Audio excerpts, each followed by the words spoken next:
everybody, welcome back to my channel and welcome to this thrift haul slash thrift with me kind of video. So I recently, I just got back from Iceland, hence why my hair looks a little bit cray.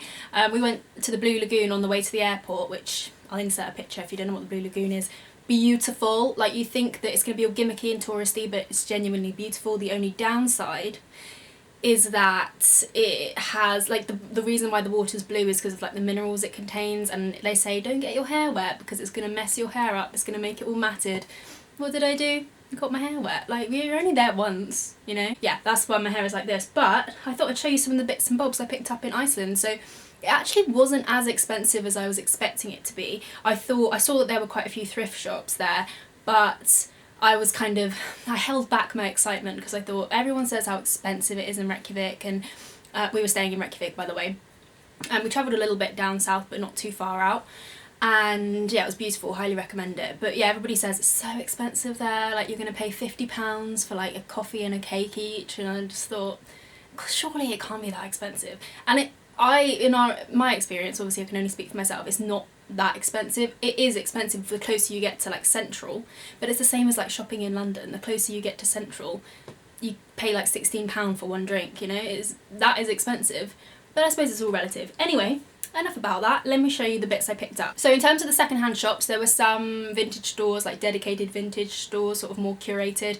and there was a charity shop as well, the Red Cross. So I suppose it's like the British Red Cross, but the Icelandic Red Cross, obviously. And I picked up some boots. So I got this pair of Chelsea boots. They're a bit mucky actually, I'll give them a bit of a clean, but these were so great. They came in so handy because I only brought big boots, like walking boots. They were comfortable, but you know when you wear boots too much, your feet start to ache. So on the days where we weren't doing too much kind of nature watching and all that, just going around town, these were an absolute godsend. And my hobbit feet, if you don't know about me and my hobbit feet, then God, you haven't lived. No, I have really wide feet. They're really ugly and they are very problematic and they cause me a lot of grief. It's not a big problem, but just shoe shopping in general is not my favourite activity. So I was so happy to find these, and the fact that they're comfortable, I love the look of them, but yeah, the fact that they're comfortable is an absolute godsend. They are secondhand leather. I do buy secondhand leather for environmental reasons, so that's that disclaimer out of the way. But these were £2,500, just kidding, 2,500 Icelandic krona.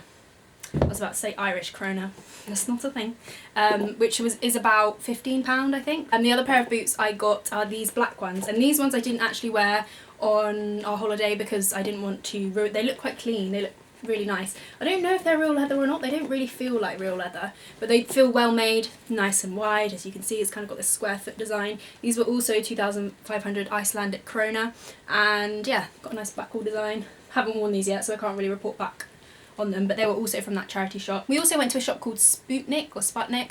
It was quite expensive in there, but I did like a few of the things. We went to a flea market as well. That was not really what I expected. Yeah, it wasn't really what I expected. There wasn't too much. It was nice to look round. It's kind of nearer the harbour. Day 3. This is the flea market we're going to. Apparently it's open every weekend.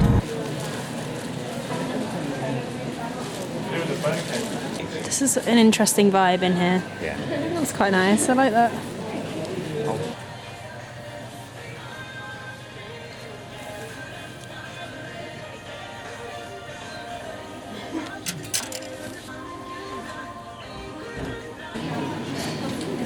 Wow, I love this. I know it looks so tacky, but I love it. I also love this silky green number down here. A good thrifting tip.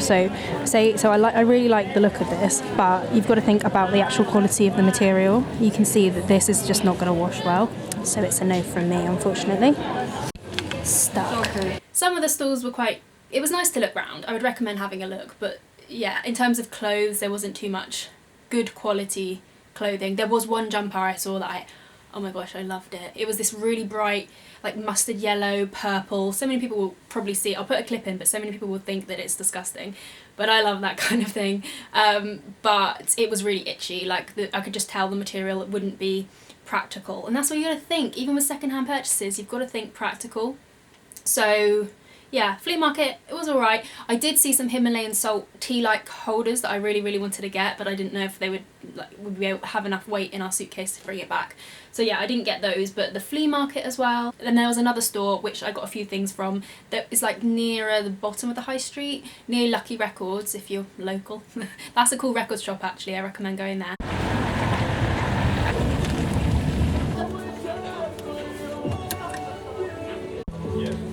That is not all. So you have to do is just fill out this.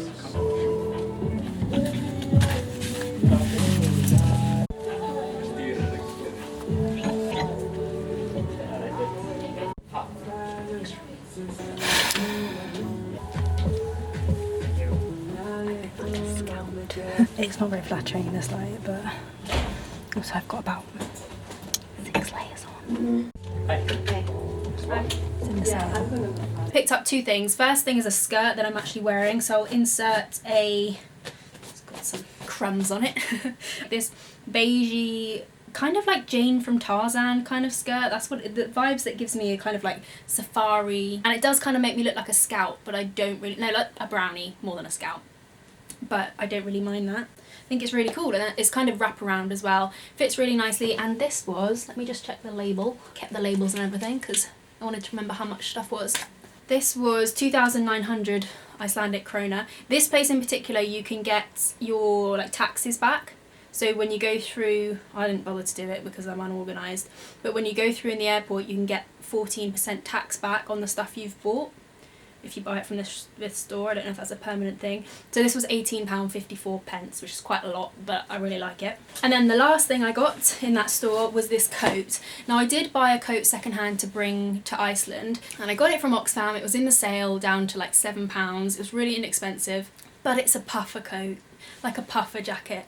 And you know when you wear something where you go out in an outfit and it's just not you, and you just don't feel yourself, and you're just not feeling yourself? Like, that was, every time I wore it I was kind of like, this is just so un-me. Like, puffer jackets are just not my style, not my cup of tea. So I was looking at their coats and I thought, you know what, why not just buy a nice, if you're gonna buy a warm coat, you may as well buy one in Iceland, because they know what's up. It was cold. Let me tell you, one of the days it was like, we got up to one of the geysers, it was like -12. Ooh, it was chilly. But yes, I got this coat, and it's like a dark green forest green kind of coat, got 2 big pockets and a hood, and it's really warm, inside pockets, outside pockets. It's beautiful. It did come with a trim like this, which I'm like, it feels like faux fur, but it looks like, you know when you can kind of tell, like I've felt a lot of faux fur and I've felt real fur in stores before.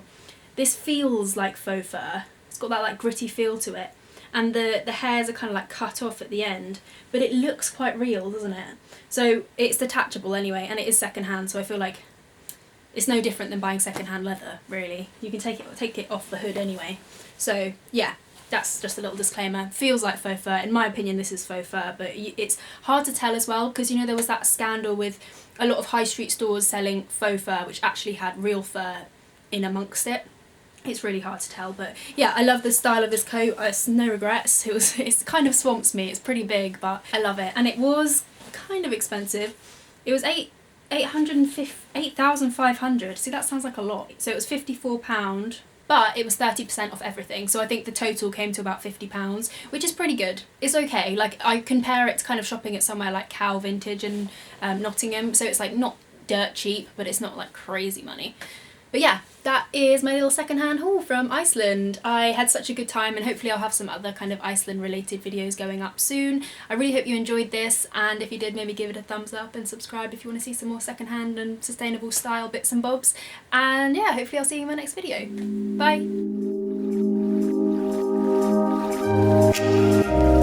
Bye!